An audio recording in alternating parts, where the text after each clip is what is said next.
Ulos memiliki fungsi sebagai simbol untuk berbagai hal dalam seluruh aspek hidup suku Batak Toba. Setiap ulos memiliki jenis, makna, dan fungsi masing-masing. Sebagai peninggalan turun-temurun dan salah satu warisan budaya milik Indonesia, sudah sepatutnya kain ulos dijaga serta dilestarikan dengan baik. Jenis dan kegunaan ulos Batak. 1. Ulos sadum. Ulos sadum untuk cenderamata dan hadiah. Biasanya juga disebut sebagai ulos holong.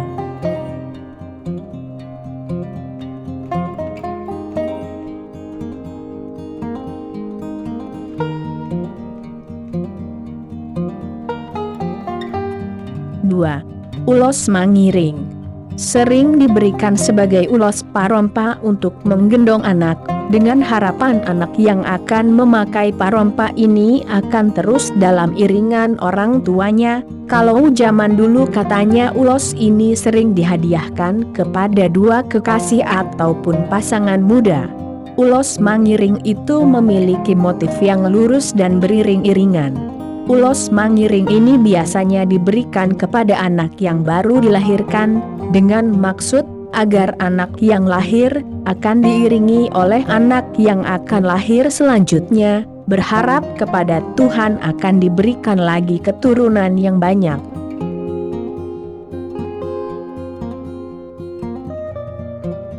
Tiga. Ulos bintang maratur. Bintang yang tersusun rapi menggambarkan Hamoraon, Hagabon, Hasangapon.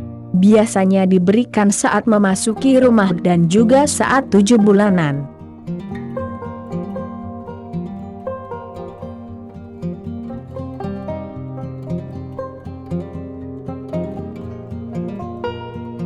Empat. Ulos Raghidup. Ulos yang paling tinggi derajat dari semua ulos menurut Batak adalah ulos Raghidup. Derajat ulos ini sering dijadikan orang Batak menjadi simbol di suatu gedung atau corak warna suatu gedung atau rumah. Ulos ini kalau kita cermati, seolah-olah semua coraknya bentuknya terkesan hidup bersenyawa dalam kederajatannya. Dan inilah yang menjadi penyebab mengapa disebut ulos Raghidup. Aragi artinya hidup. Ulos Raghidup ini menjadi simbol kehidupan, dan cerminan hidup ini menjadi harapan buat orang Batak untuk hidup dalam waktu yang panjang atau lebih panjang umurnya daripada orang yang lebih tua sebelumnya.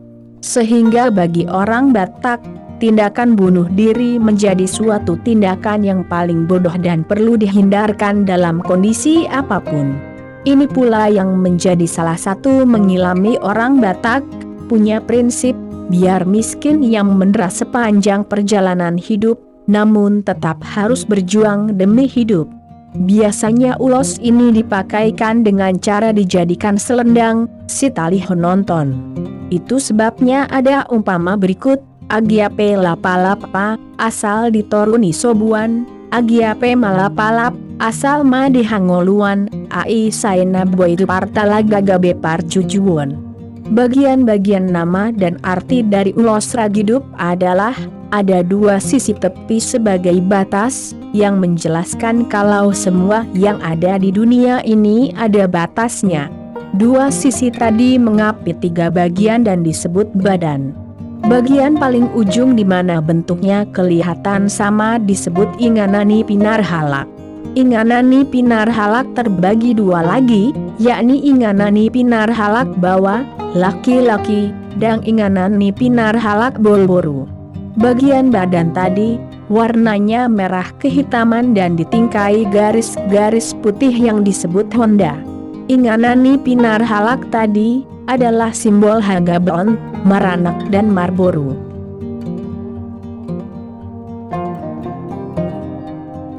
5. Ulos ragi hotang. Hotang sama dengan rotan. Ulos inilah yang umumnya lebih banyak diulos hon, dipakaikan digunakan dalam pesta adat saat ini. Sangat anggun, saat ulos ini diuloshon, dipakaikan, disandangkan, terlebih kalau jenisnya dari motif yang paling bagus. Potir sinagog menjadi julukan ulos ragi hotang yang paling terbaik dan terindah. Ulos ini termasuk berkelas tinggi dan mahal. Cara pembuatannya tidak serumit pembuatan ulos lainnya seperti ulos ragi dup. Ada beberapa umpasa yang bisa digunakan ketika mengulos ulos ragi hotang, yakni hotang duragian, hadang-hadangan pansalongan, sihahaan gabe sianggian, molo orang sinaloan. Hotang bine bebe, hotang penulos pulo sunang iba mandole, ai godang du tudos. Tumbur ni pangkat, tu tumbur ni hotang, tu si hamu mangalangka, sai disi mahamu dapotan. Hotang hotari, hotang pulogos, gogo mahamu mansari, asada ona pogos.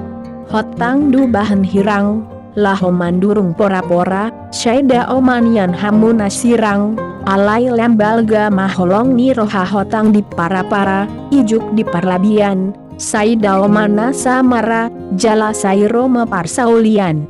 Ulos ini sering dijadikan menjadi baju, dipakai juga untuk mengafani jenazah yang meninggal dan juga membungkus tulang belulang dalam acara penguburan kedua kalinya, mangungkal holi.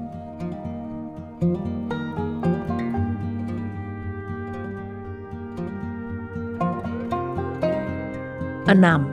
Ulos sibolang, ulos karena jasa. Ulos sibolang disebut juga sibulang yang diberikan untuk memberikan rasa hormat karena jasanya. Misalkan, seorang ulu balang yang mengalahkan musuh, atau yang bisa membinasakan binatang pemangsa yang mengganggu ketentraman manusia. Zaman sekarang, ulos ini diberikan kepada Amang Nihela, dan ulos ini disebut sebagai ulos pansamotna sumintahon, supaya Amang Nihela tadi bisa menjadi tempat bersandar dan berlindung. Perumpamaannya, nagogo mansamot, jalapar pomparan si bulang-bulangan. Marasar si hosari, ditombak ni panggulangan. Sai halak nagogo mahamu mansari, jalapar pomparan si bulang-bulangan. Ulos sibolang juga sering dipakai untuk menghadiri upacara kematian, dan biasanya dililitkan di kepala yang sudah janda, nama balu, saat kondisi suami meninggal.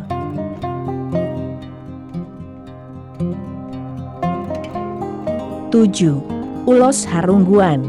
Ulos ini dibuat oleh masyarakat adat Siregar Aek Nalas.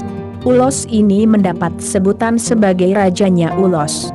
Sebutan tersebut dikarenakan dalam selembar ulos Harungguan terdapat beberapa motif ulos Batak seperti sibolang, ragi hotang, mangiring, bolean, bintang maratur, suri-suri ganjang.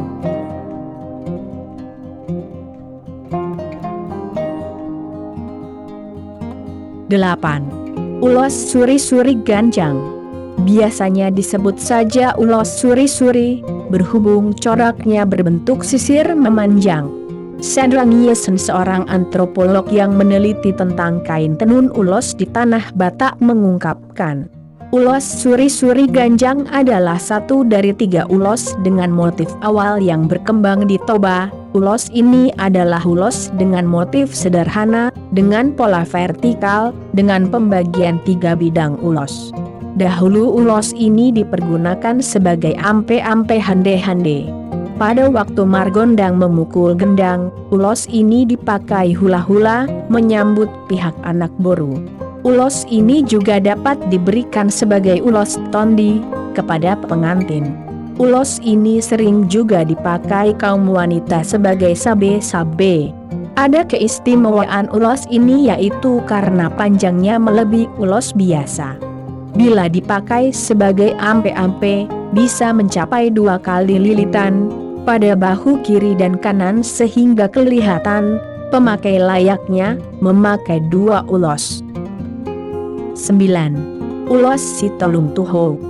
Ulos ini biasanya hanya dipakai sebagai ikat kepala atau selendang wanita. Tidak mempunyai makna adat, kecuali bila diberikan kepada seorang anak yang baru lahir sebagai ulos parompa. Jenis ulos ini dapat dipakai sebagai tambahan, yang dalam istilah adat Batak dikatakan sebagai ulos panoropi, yang diberikan hula-hula kepada boru yang sudah terhitung keluarga jauh. Disebut Sitolun Tuho karena raginya coraknya berjejer 3, merupakan tuho atau tugal yang biasanya dipakai untuk melubang tanah guna menanam benih. 10. Ulos bulean. Ulos ini biasanya dipakai sebagai selendang pada acara-acara kedukaan.